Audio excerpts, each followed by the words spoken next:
বেশ কিছুদিন আগে দিদিরা এসেছিলো আমাদের বাড়িতে, অনেকগুলো দিনই ছিল, কিন্তু ওই যে আমার ফোনের প্রবলেমের জন্য কোনো ভিডিওই আমার করা হয়নি। হাই, আমি পূজা, নতুন একটা মিনি ব্লগে তোমাদের সকলকে আরও একবার ওয়েলকাম। এটা আমার নতুন জামা, ঠিক আছে? আমি নিয়েছিলাম আমার জন্মদিনের জন্য, মানে আমি নিইনি, আমার দিদি দিয়েছে। আর সব থেকে ইন্টারেস্টিং ব্যাপার কী জানো তো, ছোটোবেলায় দিদি আমাকে সাজিয়ে দিত আর এখন আমি দিদিকে। যাই হোক, এই যে রেডি সেডি হয়ে গেছি, তোমরা অনেকেই এই ড্রেসটা পছন্দ করেছো আমার ফটো দেখে। তো বলে রাখি, আমার কাছে লিঙ্ক চাইলে অবশ্যই আমি কমেন্টে লিঙ্ক দিয়ে দেবো। রেডি সেডি হয়ে চলে এসেছি এখন আমরা স্টেশনে, এখান থেকে যাব একটা ক্যাফেতে। আর এখানে এসে অবস্থা দেখো, আমি দেখছি যে আমি আমার কোনো কানে ইয়াররিং পরিনি। যাই হোক, বাচ্চাদেরও সাথে করে নিয়ে এসেছিলাম, কারণ ওদেরকে নিয়েও অনেক দিন বেরানো হয় না। এখানে এসে শুধুমাত্র চা নিয়েছি, আর ওদের জন্য নেওয়া হচ্ছিলো পকোড়া, যেটা কিনা মোটামুটি ভালোই ছিল খেতে।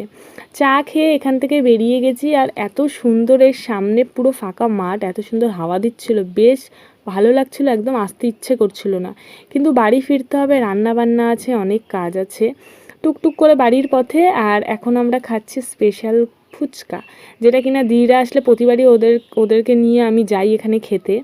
আর এখানে এসে কাকির সঙ্গে বিরাট গল্প করছিলাম আমরা, মানে গল্প পুরো জমে গেছিলো। এখন বাড়ির পথে অনেক খাবার দাবার নিয়ে বাড়ি ফিরছি। গুড নাইট, দেখা হচ্ছে, টাটা।